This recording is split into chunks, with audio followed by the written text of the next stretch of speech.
Hello, everyone. Welcome to Greater Dayton Live. I'm Dan Edwards. Great to have you watching here today. And we are so excited that, you know what, it's about that time. The Vectren Dayton Air Show presented by Kroger just days away. And we have quite a preview with a gentleman who has been at the forefront of all the innovation of this air show through the years, the last 14 years, as a matter of fact. As once again, we want to sit down and talk with Michael Emoff, who is the chairman of the Vectren Dayton Air Show presented by Kroger. Michael, great to see you again, man. Thank you, Dan. Good to see you. Can you believe it's here again? It happens. You can't stop time. It just keeps happening. Hey, let me ask you, speaking of time, when do you start piecing together next year's show? So since our show ends this year on the 26th of June, right? 25th, we start on the 26th. Is that right? That's when we start. Now, speaking of on the calendar, you have kind of adjusted the schedule a little bit on the calendar. Last year it was on Father's Day, a little bit earlier in the month of June. You pushed it back to June 24th and June 25th of this year. So why? Why did you do that? Typically what we do is we plan our show around our jet team availability. I see. So they know, they've come to know, both the Blue Angels and the Thunderbirds have come to know that our time is the end of June. And years ago it wasn't. So when we came into the end of June, it just so happened the last 2 years fell on Father's Day weekend. Right, I see. Yeah. So how important is it for you as a air show organizer to get on the schedule of these high-powered jet teams? Well, it's obviously important for the financial reasons. Every time we have a jet team, we have a better show financially. Sure. We have a bigger crowd. People want to come out and see them. Even if they've seen them before, they want to see them again. But it's important for us to have a jet team because it also draws some other very significant acts. And so our show, the Dayton Show, is one of the most revered shows in the air show industry. Of course, our heritage here in Dayton has a lot to do with that, and our history doing air shows since the 70s.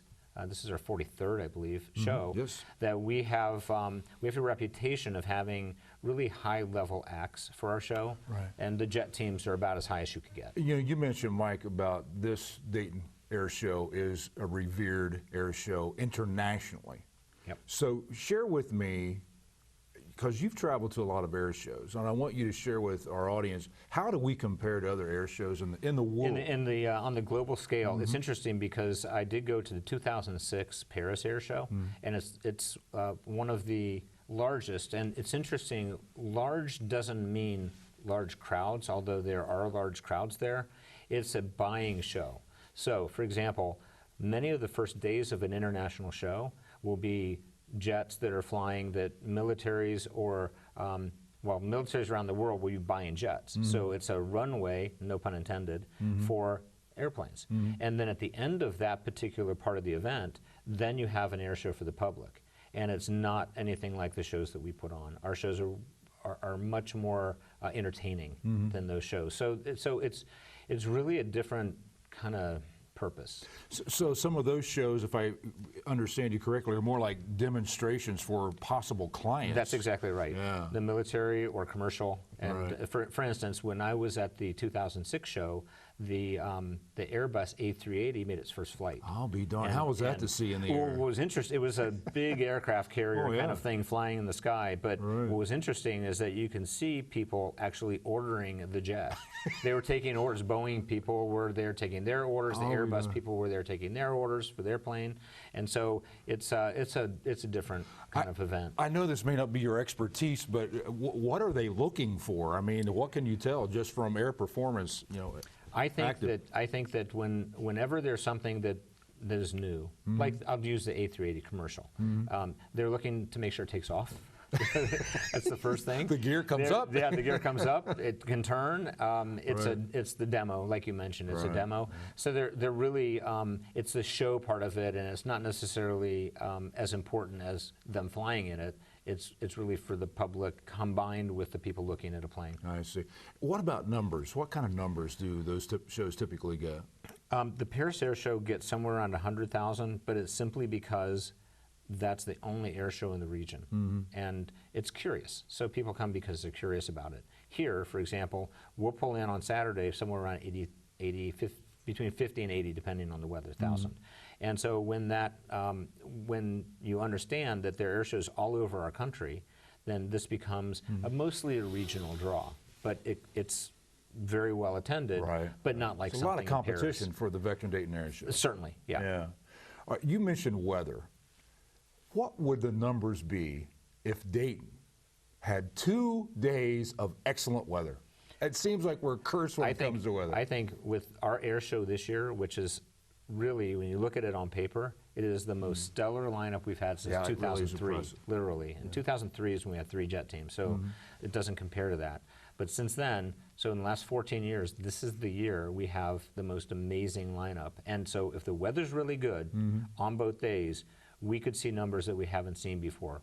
80 to 100,000 on Saturday, and 40 to 60,000 on Sunday. That typically is how it breaks out. That is amazing, and let's talk about that lineup. We know that we've got the Navy. They've added their FA-18, the Super Hornet, the Rhino, as it's called, right? Yep. We've got the Super Hornet, which I think is it's undecorated. It's not like the Blue Angels when they come in. So it's an undecorated military aircraft, and it's fast. It's loud. It's loud. It's 2 engines. It's impressive. Yeah, and it kind of has a local angle to it, doesn't it, this year? Yeah, our pilot's from Ohio, and it's an opportunity for us.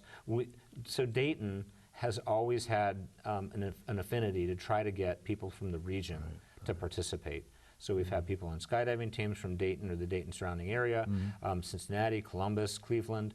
Anything in Ohio, I think, draws more, and I think that it gives a chance for the families to see their military action. Have we reached out more to the Cincinnati area because the pilot is Lieutenant Jacob Bacon Riggs, which I love. Yeah. I love that. That's the perfect man Every name. pilot has a nickname, doesn't he? Bacon. Yeah. I love that. Well, Bacon's going to be shaking in the skies over Dayton. The skies will be. That's pretty good. You can make a song out of it. Rap that. Write that down, Sheila.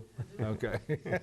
But no, from Loveland High School, and a graduate there, and this really is a premier strike fighter that like you said, it is loud, man. Definitely have your plugs in when it goes by. Yeah. Because you want to protect the kids' ears. And then, of course, the United States Air Force Thunderbirds. I mean, what more can you say about an Air Force town? This is it. This is the creme de la creme. This is the pride. This is the pride. And I'll tell you, when you see these guys, they're class acts individually. And I get to meet them. That's one of the benefits of being the chair, is I get to meet a lot of people who otherwise I would not have met. And they're real people. They're really hard workers. They do a fantastic job, obviously.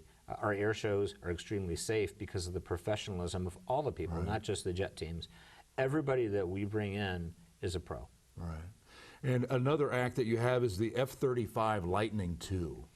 Yeah, I thought that was top secret. We weren't allowed to have them. I think we're showing off. I think that's what we're doing. But I think that the F-35 has a new flavor over the F-22, for example, that we've had fly here before. We have not had the 35 fly in a show, and so we'll do a flyover with this. In fact, we're doing a heritage flight with the 35, and it's going to be amazing. And no, we had 2 35s last year, but they were strictly static, right? Right. Unless you were fortunate like me to see them fly in, you don't see them fly. Right. Can we watch them fly in? Should we make a bigger deal of when some of these planes are coming in for people who can see them come in? A lot of them Or we're not supposed to do that? Well, I mean, anybody can come by the airport, but you don't see what you need to see. Yeah. Remember, these are stealth. You won't see them flying in. That's right. They're by invention supposed to be. That's right. You'll see them at the show. But then you've got, now you just shared with me before we went on the air that the B-1 bomber, the Lancer bomber is coming, correct? We just announced that this week. It is, it's a flyover, and it's amazing. If you haven't seen it, it is just, it's awesome. You look at it and you say, I'm glad that we're on the same team. That's what you say. You don't want this coming down on you, no question. Right. And now, are you going to make that into a heritage flight possibly, or no? Yes, I believe it's going to fly with the P-51. And it'll be not the Lancer, but the 35. Okay. Yeah, the 35 will be flying with the P-51. That P-51 at Mustang has such a distinctive sound to it. I love the P-51. I was fortunate enough to fly in the Baby Duck, and it was a year we had the Thunderbirds, or the Blue Angels. Are you showing off again? Yeah, this is a good story. I'm not going to, I don't get this chance 14 years, man, come on. You got to have some perks, right? Well, they close the airport when the Blue Angels go up. Right. And I took off, and the Blue Angels wanted to go up when I was up there, so I was up there for like an hour. I'll be darned. It was hot. It was hot, but it was worth it. Yeah, it was a lot of fun. I lost about 10 pounds. I did. That was great. It's like, yeah, that was good. That flight should actually fit when you got on the ground. Right? Yeah, right, exactly. Anyway, a lot of great vintage heritage flights. That's what we love about it. It just has such a flavor for everybody.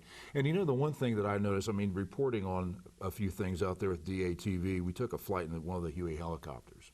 And I'll never forget that. And I was riding with a gentleman who had been in the Vietnam War, who had flown in those Huey helicopters. And just as he got closer, and I was keeping a close eye on him because, you know, just how does he react to something like this? Because this was the first time he was going to be on a helicopter since he had been in Vietnam. And he transformed into back in the 70s. Yeah, I'm sure brought everything back. He got so emotional that it was amazing. It was emotional for me to see how he reacted to that. And I think every time these aircraft go up, like that P-51 you talk about, or the Huey, or whatever jet streaking across the sky, it's bringing back memories for a lot of people. It definitely is bringing back memories. It makes a statement. I can tell you that for me, when I go to an air show and I think, what do I remember from all the air shows that I've been to, and I've been to a lot of air shows, Dayton Air shows, I've had experiences that I've met people that were, they were underprivileged. They never had a chance to go to an air show. They come to the air show and you get to see the faces of some of these kids. On Friday, for example, we put on an event and we bring in about 300 to 500 inner city underprivileged children, and we give them an aviation experience. It's in cooperation now with NAHA, which is the National Aviation Heritage Area, and we have an opportunity to help introduce kids that otherwise would not even ever be introduced to the aviation world.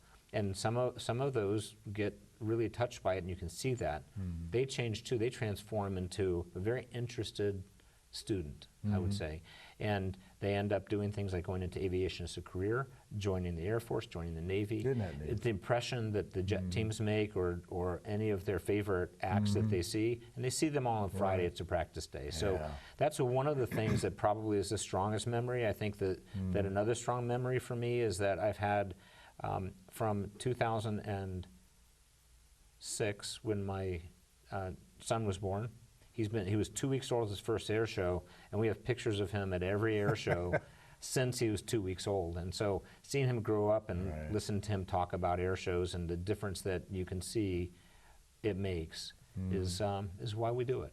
It's why we do it. You know, you mentioned how you impact young lives. I can't think of an air show performer who does a better job of that than Sean D. Tucker, who will be joining us again this year. Yep, Sean is a bigger-than-life personality. He sure is. And some people don't know who he is, but if you go to the air show, you get to hear Sean. He typically is mic'd up, and you're hearing him talk while he's getting 7 Gs pulled. Right, yeah, and, exactly. And Which it's is tough to amazing. do. Yeah, I could do it. So, but he's trained for that, and he is the world's best at what he does. And he loves Dayton. He'll be here this year, and he makes an impression on kids, and he signs autographs, and he's a real guy. And well, you do the essay contest to give these students their first chance to fly with an air show legend, Sean D. Tucker. Yeah. And watching him in the past, he is so deliberate with how he's instructing. You know he loves what he's doing, and he's truly a great ambassador for aviation. He is. Yep, and it'll be a good plug for Oracle. Oracle sponsors Sean. We don't have to pay for Sean for our show. And, is that right? Yeah, it makes our show work. You know, people like Sean, Oracle, other sponsors, that without that we wouldn't be able to put on a show for the community. And how about Rob Holland, who's an addition this year? So this is going to be new, and I've not seen Rob fly, and I understand from watching. I've seen a video, but I've not seen him in person.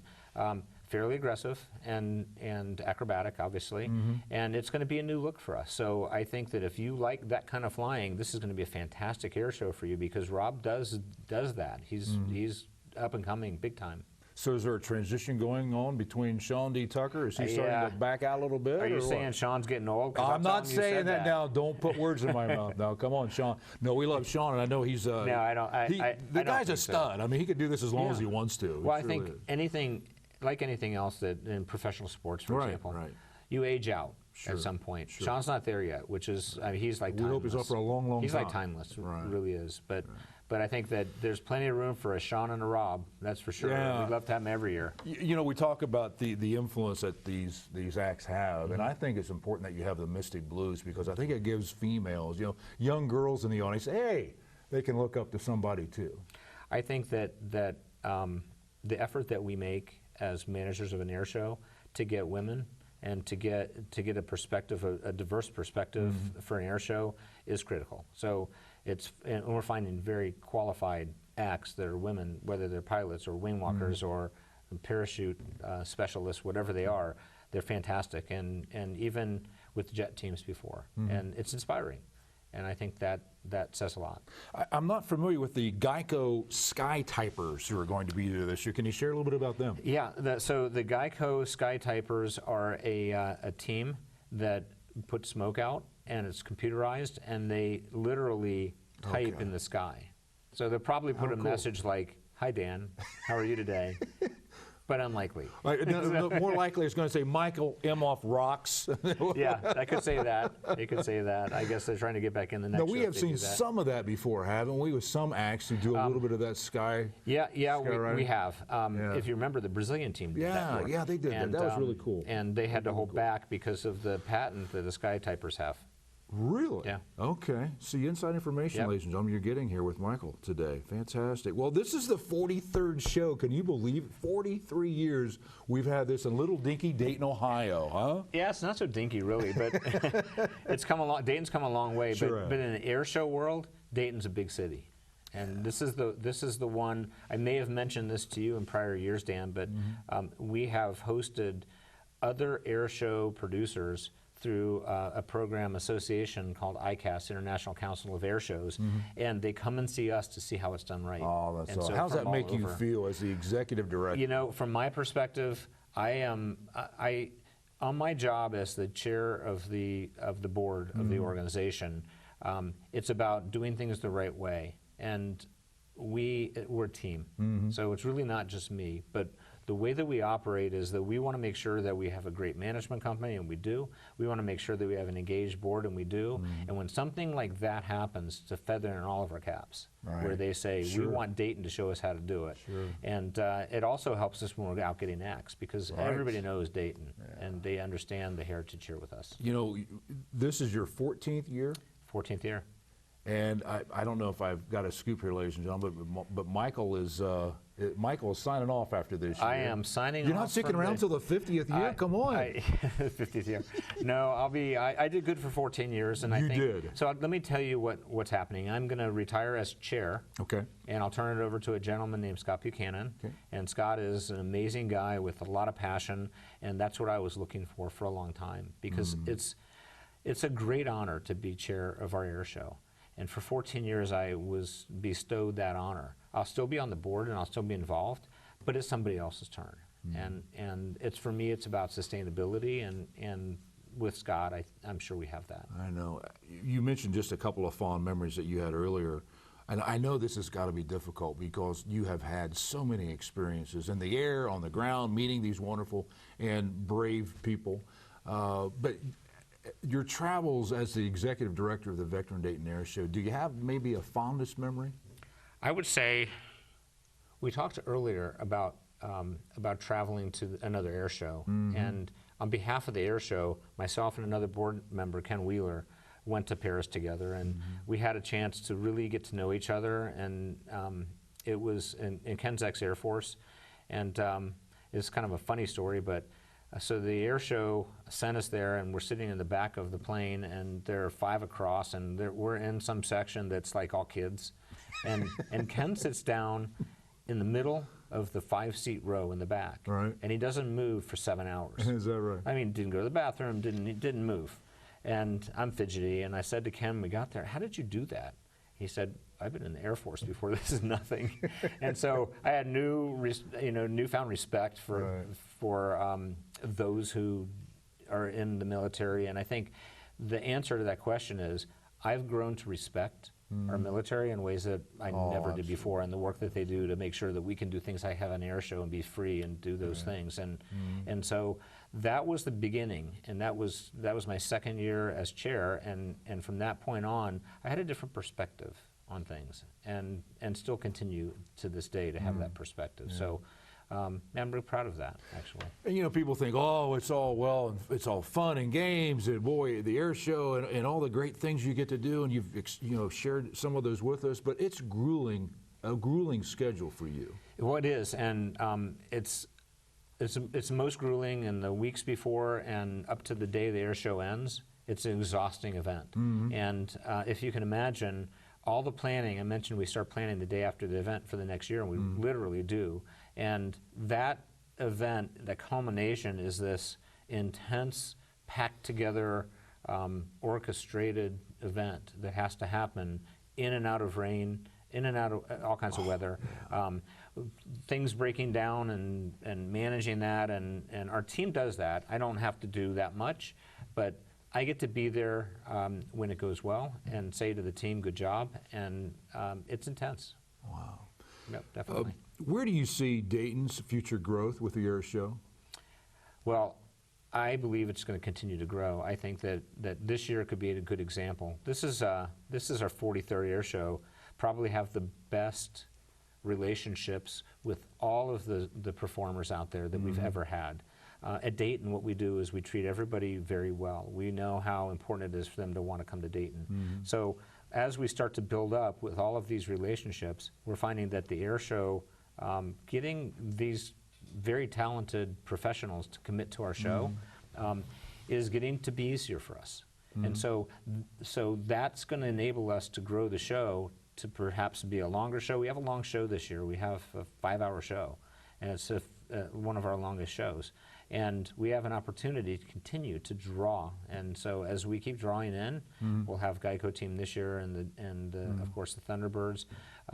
We could have the Brazilians could come back. We had the French a couple years ago, and they want to come here. Oh, that's awesome. Yeah, so I think it's all positive things. Well, as Scott Buchanan gets ready to take over the reins of the Vectren Dayton Air Show next year, what words of advice can you give Scott as he assumes his leadership role? I think the best words I can give Scott is enjoy it, because it goes fast. You know, you mentioned, I can't believe it's already here, air show time. Right. It goes really fast. So enjoy it when it happens. Trust that you have good people, which we do, and let things happen. Holy cow.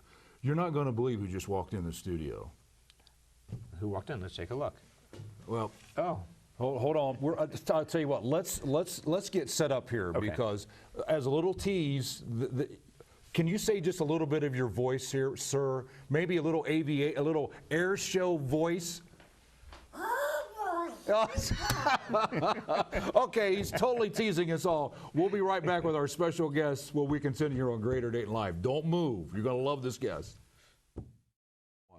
All right, now the moment you've waited for here on Greater Dayton Live. I'm Dan Edwards, and we're talking, of course, with Michael Emoff, who is the executive director of the Vectren Dayton Air Show. And now let's present to you our mystery voice, Rob Reider, the voice of the the Vectren Dayton Air Show and hundreds of other ones, seems like. Around. I will pass 300 air shows since 2006 when I went full time. Well, you know, we thank you for coming in, Rob, because this is kind of the swan song for Mr. Emoff. So what do you think of his leadership in his 14 years as the executive director? I tell you, you helped keep the Vectren Dayton Air Show one of the top air shows in all of North America. That's what a compliment that is. Thank you, my friend. And why do you say that? Are you being paid under the table here or what? No, they give me a check after every time I narrate for them. But no, I say that because Dan, my first time I saw the Dayton Air Show was in 1978 when they called it the Dayton Air Fair. Okay. And the Bob Braun Show, when I was singing on that show, brought the entire show up. And I was standing there, and Art Scholl was there. I didn't know, and I didn't know who Art Scholl was. And then there was a Corsair flying around. I didn't know. And then I found a picture, and there was Bob Braun and Art Scholl, and somebody standing next to Art Scholl. And I said, I put it up on Facebook. I said, "Who's the other guy?" And they said, "Pappy Boyington." I'll be darned. From the real VMA 214 Black Sheep Squadron of World War II.